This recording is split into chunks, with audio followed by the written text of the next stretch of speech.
We're presented by WinBet. Betting is a team sport. Bet together at WinBet. It is always a special occasion when we can welcome Mark Sanchez back to the facility. First time since your playing days? First time back. That's right, yeah. I realized that on the ride over with Nick Mangold. I was like, I haven't been back here in a long time. Felt good, though. So, New York, you come back. You've been here for a few days. You've been participating in some sporting events, and what have you been taking in? And because you just mentioned Mangold. Correct. It was great to reconnect with a bunch of friends. I try and get out as much as I can, but go see a Broadway show. I got to see the Rangers playoff game. Got to see the Yankees last night. So it's been a blast. But seeing, some of the people that are still here from 2009 or 14, however long it was. The Rich Bedells, the Megan Gilmores, Ezra down in the training room, Bobby in the training room, Bobby Mastrodi, security. That was really cool, because those wonderful memories come flooding back. The nostalgia of this place for me, it means the world to me. This is where, I was first on my own, really, because, I went to college almost down the street from my house, and coming to New York was part of me growing up, part of me learning how to be a quarterback, part of me embracing this franchise because it embraced me. So it's all kind of coming full circle, and I really appreciate seeing everybody. The draft back in 2009, Radio City Music Hall. Right. I remember you actually coming up here to the second floor at One Jets Drive, and one of the first things I heard out of your mouth was you were asking people their names, and you said, I have to remember your names. That was something that was on your mind from the get. I think a lot of that was from Coach Carroll, who learned a lot of that from Bill Walsh. And he's got a book, The Score Takes Care of Itself, but it talks about the chef in the building, the person signing or selling tickets, the suite salesperson. Everybody has their specific role in an organization. And that's kind of the way I was brought up at USC. So I got to thank Coach Carroll for that. And my high school coach, Bob Johnson, always reminded me, it doesn't matter who it is that you interact with. You don't know what that person is, what you'll ever do for them, what they'll do for you, but you got to respect them. You got to treat them the right way. And I hope I did that, as best I could. I felt like I did, but, you never know when somebody's going to help you out, when somebody's going to do something for you. So you always want to be available to them. And that was a big deal, the respect thing and shaking hands. And that was, since I was a little guy, and now I'm trying to teach my little man that, who's 5 years old, Daniel. So, like I said, it's coming full circle, and it's fun. We're going to get to the family here in a little bit, but you mentioned Pete. It's interesting. Yeah. You go back to before you declaring for the draft. Mm-hmm.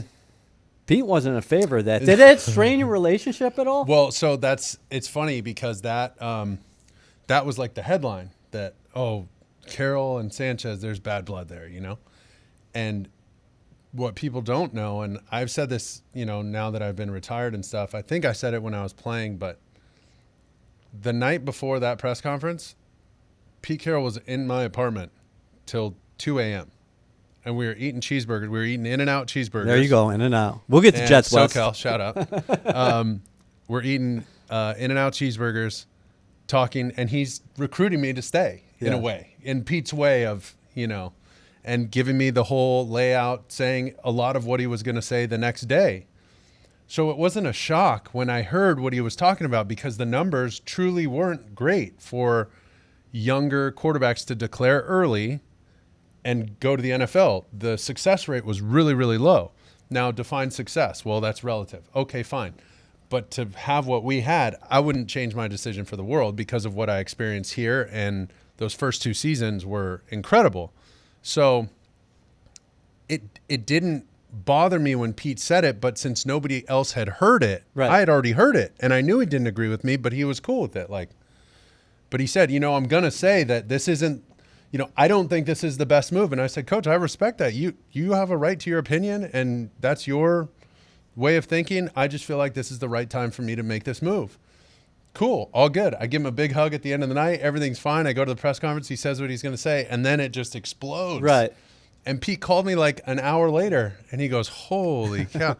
He's like, dude, of course I want you to do well. Of course I'm going to be rooting for you. I didn't mean for it to come off like I disagree, and I hope he fails. He's like, that's not that's not. And I said, Coach, you didn't. Thank you for making the phone call. Completely unnecessary because I know where you're coming from. It's all good. And he's still Never a bump in the road. zero. 2 When I say a.m.. not, yeah. And so it's, it got a lot of press and all that, but What was that private workout like with the Jets? Who was there from this organization? Because a lot of people had pegged the Jets maybe taking a Josh Freeman after Brett Favre, of course, signed with the Vikings that's in right. that offseason. Let's see. Kavanaugh was there, who was here last year. Yep. Shoddy, Mike Tannenbaum, Mr. Johnson. Who am I forgetting? I feel like there were one or two more people. Obviously Rex. And this was that might be it. But we went to dinner after, and this was the kicker. And Rex always loved this story, and you obviously remember Rex's personality. But we're walking out of dinner with that whole group, and there's a motorcycle parked right in front of the restaurant with a helmet on it, hanging on it. And I didn't ride a motorcycle, don't know how to ride a motorcycle, like nothing, had nothing to do with me. But I walked over to it because I felt so comfortable with them. I was like, I really hope I go to this team. Right. I don't think it's going to happen because they're picking so late, but never in a million years was I going to know that they were going to trade up like that. And I don't know if they knew it at the time. So I went to go, I said goodbye to everybody. Thank you, whatever. We'll talk soon. Hope it works out. And I grabbed the helmet off the motorcycle and pretended to get on the motorcycle. Rex goes, hell yeah, that's our guy, like joking around because he knew I was joking. And the look on Mr. Johnson's face, he was just like, oh, God, please tell me this isn't real. Yeah. I was like, I'm just kidding, Mr. Johnson. Sorry.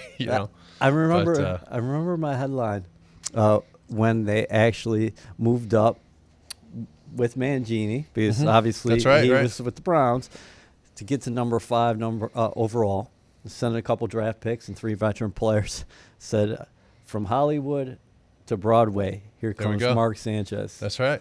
Yeah. I'm going to see a show, actually. Are you? Yeah. What are you going to see? American Buffalo, Lawrence Fishburne, I play. How many plays did you see while you were here as a player? A lot.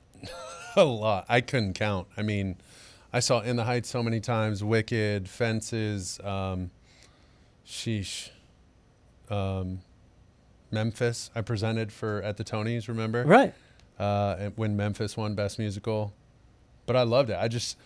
Once I met some of the performers and learned about their schedule, 8 shows a week. These people are taking care of their bodies, learning their positions. They got their whole thing choreographed, and their voices got to be on point. Like, I just respected them so much, and it was so similar to what we do here as players, And I just immediately fell in love. My parents took me to like Lion King when I was a little kid, Oliver Twist when I was a little kid. Yeah. And I always had this, respect and affinity for the arts and theater. So it's, there's no better place in the world. You come play for the Jets and you get to go to these shows and people are inviting you to premieres and stuff like that. Was so cool. So I tried to take advantage of it when I could. And I don't know if the guys will say it, but their wives appreciated it because I'd always bring the guys and say, hey, yeah, bring your wife. And they couldn't drag those guys to plays or shows or anything. So you were making everybody more cultured. Right, so we could get at least one boys' night. Look at you, the young dude taking everybody out. I had an agenda, but they didn't need to know all the details. So. Hey, is it crazy to think that you had 4 seasons here? Yeah, it seemed long and short at the same time. I don't know. Yeah, it was weird because once I leave here, I just start bouncing around. And that was a different experience of the NFL. And I kind of got a lot of things backwards early because we had so much success. Yes. And I'm coming straight out of college where you had success. And I'm like, this NFL stuff's not so bad. Like, it's not so hard. Stay with one team, play here forever, go to the playoffs every year. We'll win a couple Super Bowls along the way. That's how you think. And then you get to the reality of being cut, being traded, like different things happening to you, and you learn a lot more about the business side of the NFL. And listen, you have to go through everything you go through up until this point to get to this point. So I wouldn't change any of that stuff. I met a lot of great people along the way, but obviously the Jets, it's like your first love. You just have a special place in your heart for this place, the people here, the organization, the city, all of it. Was retirement easy for you at 32? You're a young dude at 32. You're still a young guy at 35. It's weird, and And by the way, we're going to get to your career because you're doing a lot of great things as I'm far trying. as broadcasting is concerned, and you're hosting the exchange here with your buddy Nick Mangold. Nicky, just carrying his weight like I used to as a player. Unbelievable. No doubt. That's a lie. That's a complete lie. No, I feel like I was just lucky, blessed, fortunate, all those things combined to have made the relationships I made, learned what I did along the way, and be able to hopefully present myself well and talk about the game, learn enough about the game, all the different systems I've been in. So when I watch something and analyze it, I have a pretty good idea. And then, my people skills kick in and I can relate that information to the layperson who isn't like a hardcore football person, who doesn't know what cover 2 man is, but I can explain it quickly. And I felt like that's where I wanted to move on to. Had to learn a lot about being on camera, the red light on the camera, like all that kind of stuff, wearing an IFB, what is all that, and it took a little time, but I felt like I had some of the best experience leading into that. Yeah. USC, huge market. New York Jets, huge market. Couldn't get out of a big market. I mean, think about it, other really than like Denver maybe for the quick offseason I was there. Dallas, Chicago, DC, Philly, like everything. Every market was massive. So you do more interviews. There's more press. There's more, polishing that you get along the way. And it helped. And I was just blessed, fortunate, lucky to have an opportunity. And ESPN gave me that opportunity. So I'm, forever grateful. Just like the Jets gave me my first shot in pro football, ESPN gave me my first shot with television. And I really enjoyed it, learned a ton. You're rocking and rolling with Fox right now. And now I'm with Fox calling NFL games, and I'm loving that. Yeah. I'm glad I'm back in the NFL. I enjoyed the college stuff with ESPN, ABC. It was a great start, like the best way to cut your teeth, I feel like, because it was a studio job. It was treetop surface level stuff about college football. And if you got to analyze college football when you haven't been in college football for 10 years, that was a lot. I felt like I was drinking college football knowledge through a fire hose. Sure. Like it was trying to get ready for that season was, really stressful. But now that I'm back in the league, like affiliated with the NFL, it's like, a lot of this stuff I've seen forever. I've been on so-and-so's, team. I've heard him in team meetings. I can talk about that on air. And bottom line, this EA, like stories sell. The good stories sell. Yeah. And so that's what you get a chance to do. And telling funny stories, being self-deprecating, that kind of stuff. I think it all makes hopefully some good TV. But, ask Nick Mangold. I got a better face for radio. Hey, you've always had some great stories as you bust your guy there, Nick Mangold, your longtime center. WynnBET is now live in New Jersey, and they're bringing the excitement of Wynn Las Vegas to online sports betting. Get in on all your favorite teams, players, and sports, from boosted parlays to live in-game odds on every major sport. They have what you need to win. Sign up today to receive a special offer, risk-free $1,000 sports bet. Download the WynnBET app now or visit WYNNBet.com to start winning. WynnBET, an official sportsbook and gaming partner of the New York Jets. Offer subject to change. Terms and conditions at WynnBET.com. Must be 21 or older and present in New Jersey. If you or someone you know has a gambling problem, call 1-800-270-7117. Since we're under the lights, Yep. Let's talk about In the Dark. Oh, yeah. Yeah. In terms of my girl, Perry. You got some exciting news. Yes, Why sir. don't you share it right now? Well, I don't have the ring to show anybody because that's not how it works, I guess. Okay. But no, Perry and I got engaged a little over a week ago, probably 10 days now. We've been dating for a while, and she's great. My family loves her. I obviously love her. I'm thrilled about this. She's no surprise. This is an actress. She's a real catch. I guess not. But you know what she has, and it's interesting because she has her friends in the industry and stuff, and there's a few, but she has this like friend group outside that she went to college with that are completely unaffiliated with Hollywood, movies, TV, nothing. And I felt like that's just kept her so grounded, and she's a rock star, dude. She's going to be awesome. Whatever her next opportunity is after In the Dark. Obviously, I'm a little biased, but I think she does a great job. And she's so good with my boy, with DJ. Yeah. That was huge. And, one of the blessings that came out of COVID is like we're kind of living together, you know? Right. Like, so you get a real good glimpse of like, what would this really look like with at the time, a 3-year-old boy in the house? Like, how is she maternally, you know, how is she with stuff around the house? And like, can we work together? Can we coexist? Couldn't have gone better. So it was, you know, after that, it was a no-brainer. I think I just held off for a couple of years just to be safe. But what's her last name again? Mattfeld, Perry Mattfeld. Yeah, because people are going to be looking her up who aren't watching her. Well, they should. She's good. Yeah, she's yeah. really good. She was on Shameless. She's been in The Dark, bunch of different movies and stuff. But she's a stud, man. She's great. Lucky guy. You totally outdid yourself as far as the planning is concerned. Can you just Well, take us behind the scenes what you actually did there as far as so we were proposal? We were in this. Well, listen, you have to understand the backstory because I had hit the brake so hard on this kind of stuff because we had talked about, you know, getting married and, you know, this whole life together that we're going to build and all that. And so leading up to this, I had all of her girlfriends in on it, her parents in on it, the creator and showrunner of her show In the Dark, this gal, Corinne Kingsbury. And so we had been like completely lying to her for like 2 months, setting this whole thing up. The dinner, the surprise, the whole deal. And and so we get to the week we're supposed to go down to Anguilla, Cap Juluca. The Belmont Cap Juluca is the resort. And the week we're going, I went out of my way to tell her, hey, babe, we're going on this vacation. She had just got done filming. We hadn't seen each other in like 4 months. Yeah. And she was up in Toronto. I was home in California. And so we just didn't have a ton of connection other than FaceTime and calls and all that because she's on set, she's working, and it's like a tight deal. Right. I said, listen, we're going on this vacation. It's the first time we're going to see each other. I don't want to talk any nonsense about this marriage stuff. So just table it. And it was... That's a giveaway. No. And she was just like, oh, like... Oh, really? Pretty bummed. Like I could tell it like hurt a little bit. Yeah. And I'm holding the phone away from my face, like trying not to laugh because I know what's going on. Yeah. You know, to the point where I'm telling her girlfriends, like, if y'all blow this, no invite to the wedding. Sure. I'm not kidding. Yeah. And they are like her friends, you know? So it went off without a hitch. I was shocked.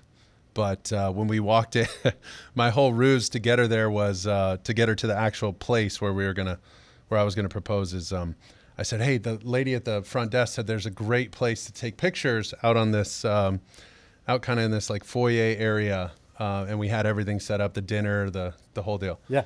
And so there's like rose petals everywhere and like this romantic scene. And so we go in and I tell her like, hey, let's, why don't you do your hair a little bit so we can go take some pictures and like, why don't you wear this? And she's kind of looking at me like, why are you shaving? We're on vacation. I was like, I don't know. Let's just take some pictures, you know, like let's, whatever. And we open the door to this place and it's all decorated, obviously for some sort of either like, you know, renewal of vows, or like some kind of celebration. Yeah, some kind of like anniversary, maybe? Romantic celebration, anniversary, something. And so when I open it, I see the lady Ariel from the hotel, and I was like, "Oh my gosh, are we interrupting someone's event?" And she goes, "Well, they'll be here in a couple minutes, but you guys can take some pictures if you want." It's like, okay. And we're walking through this like beautifully romantic setting, and Perry's just kind of like sinking lower and lower and lower. Like, damn, why would he bring me here if this isn't for me? And so we started taking pictures, and she was taking selfies like that. And I'm kind of behind her. And so as she's holding the phone like that, I put the ring like on her shoulder. And so she goes to take the picture. And you know how girls are, they want to take like 20 pictures. So she's taking a bunch, and then she finally realizes it and kind of goes like that. Like there's a bug on her or something, you know? Yeah. And then she's like, what are you doing? You know, and I get down on the knee and do the whole thing. And the whole time she just says, what are you doing? What are you doing? I was like, well, if you let me talk, I'll tell you what I'm doing. And then the final kicker was just her parents being there, and she had no idea. It was supposed to be like a couple's vacation. And I said, you know, this is a special moment for us, but for you especially. And I know you really want your parents here. So she goes, yeah, I know. And she kind of gave me a look. And I was like, well, we can call them out if you want. And she was just shocked, you know. And so her dad turned on the waterworks. Her mom's glasses were all fogged up. Well, you got Pops going too, oh, huh? dude, he's the best. They're both great. Yeah. But, yeah, I love Papa Ken, Mama Show. All right. So extremely happy for you, man. Thank you. Thank you. Congratulations. WynnBET is now live in New Jersey, and they're bringing the excitement of Wynn Las Vegas to online sports betting.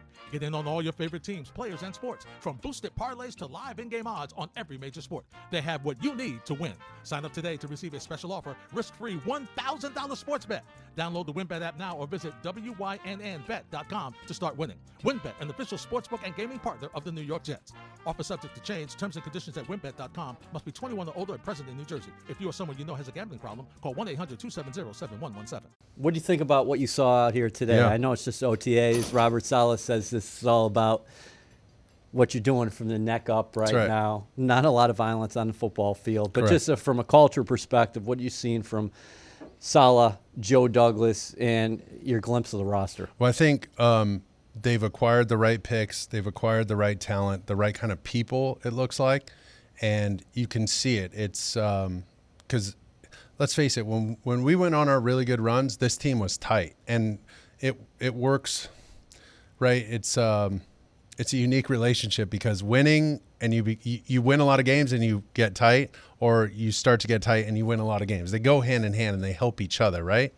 This like symbiotic relationship. So I feel like with what I saw, your QB's out for the day, but Flacco and Mike White pick up the slack and it looks great.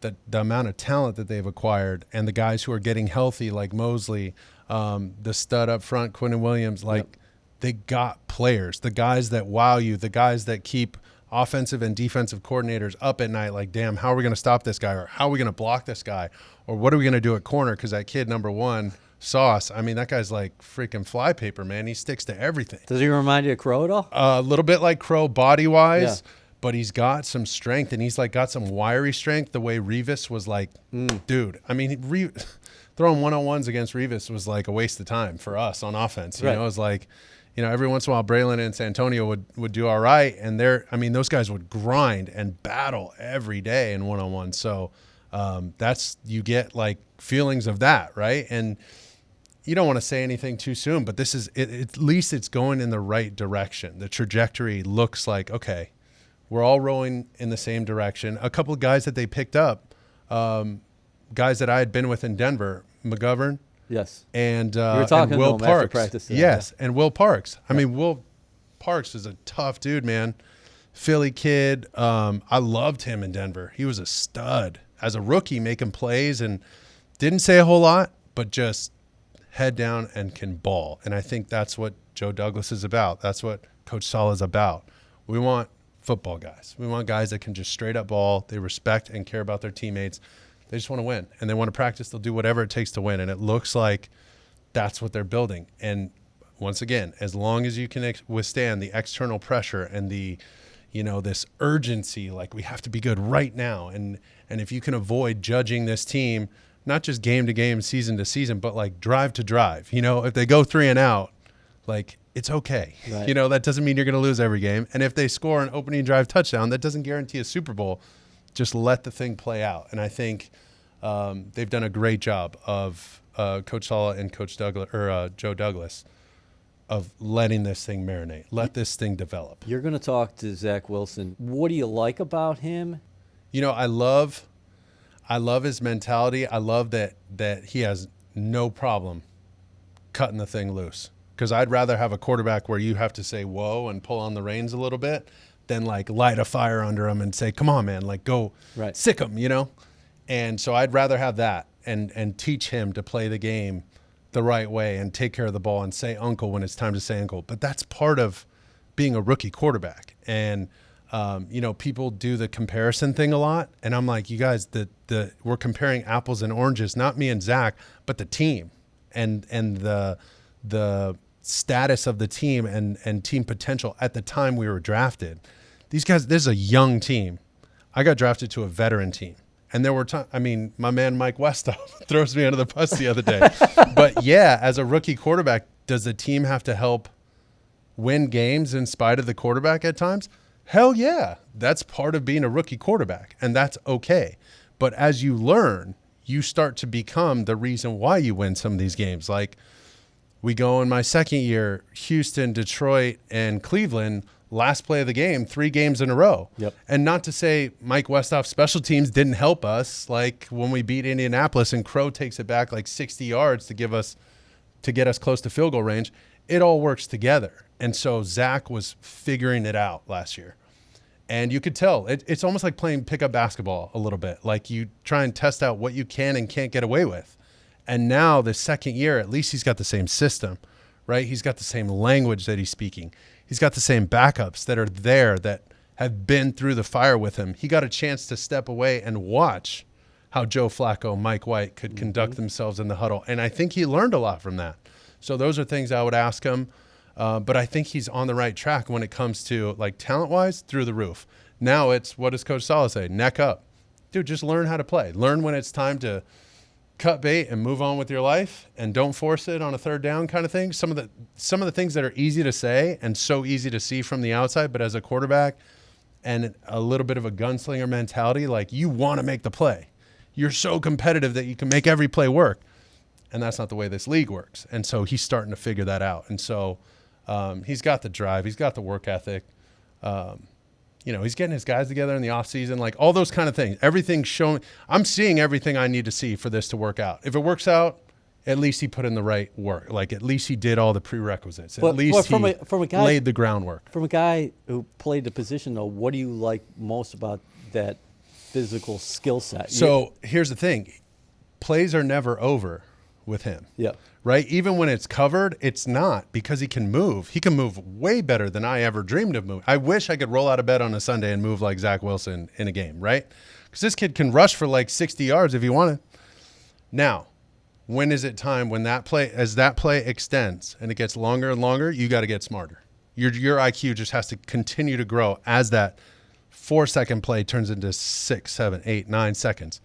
Well, what are you doing with the football? What's the situation? How much time is left? How many timeouts do we have? Where are we on the field? What's the real situation? How are we playing? What are the rules right now? Is it 4th down and no matter what, we got to get this ball thrown? Okay, that's one thing. Or is it 1st down and you're in your own territory and you're down 10-0? Well, that's another thing. We probably don't need to force it and go down 17-0 by throwing a pick. You know what I'm saying? And so he's going to start to register those things and put them in a Rolodex. And that's what makes him so scary. Because as soon as he figures it out there, I mean, then it's just pick and choose your spots, dude. And now he's like this prize fighter. And whenever he wants, he knows how to protect himself and just deliver a knockout blow. What do you think about Saleh? Did you have an opportunity to talk to him a little bit? Because he connects to these guys. Michael Carter's in the room right now. I would argue that he's the perfect guy for a young team. I really think so. And for a market like this, I think he just keeps everything steady, right? He's like a guy who preaches like this one voice mentality and just trust what we have going on. There's going to be a lot of noise all over the place. Let's not add to the noise, and let's just row the boat in the same direction. And I think, it looks like the guys are really responding to that. But he's a stud. He's been a stud everywhere he's went. I mean, the guys in San Fran, we're still talking about him last year. D'Amico Ryans is their new head coach. Him and I played together in Philly, and he had nothing but just glowing remarks about the guy, and he thinks he's going to be great. What was your most memorable stretch here? 9 or 10? I feel like 9 was such a blur because as a rookie, you're in that rookie bubble and you don't realize. I feel like I remember we went home, we lost to Atlanta at home. And Rex said it's over. And yes. And so you I went said, to Mom bed. and Dad, I'm coming home. Yeah, like you start to make plans to go home. And I'm like, where am I going to live? I don't have a house at home. Like I haven't even thought about any of these things. So I'm starting to make a list of all the crap I got to get done. I'm probably going to get a knee surgery. Like all this stuff is going on. You really were, though. Oh, I swear to God. Yeah. I was like, and not checked out, but you start to plan your life and figure out, okay, we're got to get it going again next year. Let's get started the right way.